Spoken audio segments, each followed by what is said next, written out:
Hello friends. सो सबसे पहले तो मैं बोलूँगा कि कल हमने कुछ सेटअप शेयर किए थे जिनके टारगेट कल ही आ गए थे। दो सेटअप थे जिनके टारगेट कल आ गए थे।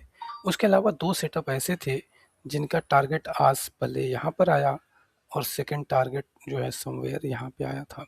तो वो दोनों जो ये दो टारगेट पेंडिंग थे कल के, सबसे पहले उनके टारगेट को चेक कीजिए और चार्ट को 3 मिनट पे अप्लाई कीजिएगा और देखिएगा कि क्या उन टारगेट पे रिएक्शन आया है या नहीं आया है। तो आपको एक नया लर्निंग देखने को मिलेगा। इसके अलावा कल की क्लास में हमने डिस्कशन किया था कि जब कभी भी हमें एक नया हाई मिलता है, जैसे यहाँ पर एक नया हाई मिला, तो इस नए हाई के पहले जो प्रीवियस हाई था उससे कितनी डेप्थ बनी थी इसको ज़रूर चेक करिए। अगर ये डेप्थ जो है आपकी 61.8% या 50% नहीं है, उससे कम है, तो ज़्यादातर हाई चांसेस होते हैं कि ये टेकन आउट हो जाएगा। कब? अगर ये हाई प्रॉपर वैलिड ब्रेकआउट नहीं हुआ इसका तब। तो आप देख रहे हो कि इस हाई का ब्रेकआउट तो आया है बट एक वैलिड ब्रेकआउट नहीं आया है। मतलब ये है कि ये एक शेकआउट है, रिटेलर्स के को यहाँ पे शेकआउट किया गया है। और ये जो लो है ये क्या है, ये वल्नरेबल है, ये टेकन आउट हो जाएगा क्योंकि इसकी जो ये स्विंग है, इस स्विंग का जो फीबो लेवल है वो 50% से कम है, यानी रिट्रेसमेंट 50% से कम है।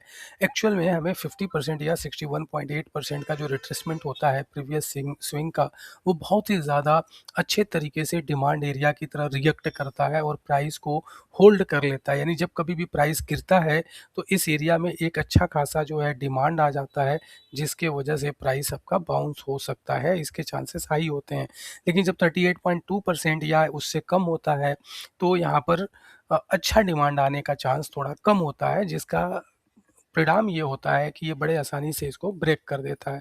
तो आप फीबो लगा करके इसको चेक कर सकते हो कि कितने परसेंट का यहाँ पर रिट्रेसमेंट हुआ है।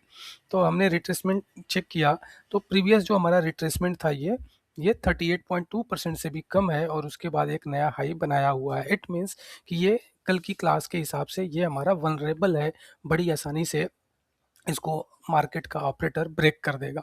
अब क्वेश्चन ये है कि ये जो मूवमेंट आ रही है नीचे की तरफ, जो मैं कल बता रहा था कि टारगेट कहाँ रखना चाहिए, तो कैसे करेंगे? तो हमने थोड़ा बहुत डिस्कशन किया था कि ये जो स्विंग बनी है, इस स्विंग का 50% जो एरिया होता है, 50 टू 61.8% एरिया, ये यहाँ पर होल्ड करने की कोशिश करता है, एक डिमांडिंग एरिया होता है, ठीक है। लेकिन ये कोशिश होती है सस्टेन करने की, सस्टेन होगा कि नहीं होगा इसके पूरा पुख्ता जो है एक तरह से कन्फर्मेशंस के बाद ही चीज़ें पता चलती हैं। यानी यहाँ पर एक तरह से आप कह लो कि बहुत ज़्यादा कॉन्फिडेंस नहीं होता है कि ये सस्टेन कर जाएगा। उसी के उलट कोई ऐसा एरिया जो कल की क्लास में मैंने बताया था कि उसके पहले अगर कोई स्विंग है और वो स्विंग 50% से बियॉन्ड अगर रिट्रेस कर चुकी है, जैसे इस केस में आप देख रहे हो, तो यहाँ पर रिट्रेसमेंट कितना है ये देख लेते हैं। ये जो स्विंग है, इस स्विंग का रिट्रेसमेंट 61.8% से भी डीपर है। इट मीन्स कि यहाँ पर ये जो स्विंग है ये बहुत ही स्ट्रांगली जो है डिमांड एरिया की तरह काम करेगा। अगर यहाँ पर प्राइस आती है तो बहुत भयंकर रिस्पांस देखने को मिलेगा, तुरंत जो है ये एक रिस्पॉन्ड करेगा। हो सकता है कि अपने को नया हाई भी देखने को मिल जाए, बट एटलीस्ट यहाँ पे क्विक रिस्पॉन्स देखने को मिलेगा। मतलब ये है कि इस एरिया में अगर हम कोई भी सेटअप बनाते हैं तो वो रिस्क रिवार्ड तो अच्छा होगा ही होगा। इसके अलावा वहाँ पर हमें क्या देखने को मिल सकता है, एक फास्टेस्ट फास्टेस्ट यहाँ पर जो है मूवमेंट देखने को मिल सकती है। ये वो एरिया है। तो आप इस एरिया को ऐसे मार्क करके बैठेंगे, अगर इस एरिया में प्राइस आती है तो आपके लिए बहुत ही शानदार मौका होगा। इसके अलावा आप देख रहे हो कि यहाँ पर एक ट्रेंड लाइन भी बनी हुई है। इस ट्रेंड लाइन के हिसाब से भी अगर प्राइस इस एरिया में आती है तो यहाँ पर कुछ और भी प्लेयर होंगे जो बाई साइड के लिए एक्टिवेट हो जाएंगे। तो ये एक और रीज़न आपके मिल गया सपोर्ट में। इसके उलट हमारे पास एक और रीज़न है। जैसे मान लीजिए कि हमने यहाँ पर एक फीबो लगाया हुआ है। इस फीबो को मैं यहाँ पे लगा के दिखा सकता हूँ। आप देख रहे हो कि ये फीबो है, ठीक है। सो ये जो हमारा टॉप वाला एरिया है, ये 23.6% वाला एरिया है, जिसके ऊपर अभी प्राइस यहाँ पर मेंटेन करने की कोशिश कर रहा है।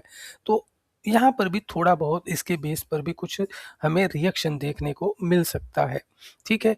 एक और आप फिबो लगा सकते हो, वो फिगर थोड़ा डीपर फिबो होगा from this point two this point, ठीक है? So from this point two this point आप लगाएंगे तो आप देखेंगे कि आपका ये एरिया और ज़्यादा इम्पोर्टेंट एरिया बन जाता है, क्योंकि यहाँ पर 61.8% ओवरऑल का भी यहाँ पर पॉइंट है। तो ये एक कॉन्फ्लुएंस एरिया हो सकता है। इस कॉन्फ्लुएंस एरिया के ऊपर अगर अपने को सेटअप मिल जाए तो फिर तो सोने में सुहागा हो सकता है, ठीक है? कोई ज़रूरी नहीं है कि यहाँ पर आए ही, क्योंकि हमने कहा था ना कि इस एरिया में वो सस्टेन करने की कोशिश भी करेगा। कौन सा एरिया? जो हमने इसके पहले बनाया था फिबो। कौन सा? ये वाला पॉइंट, ठीक है?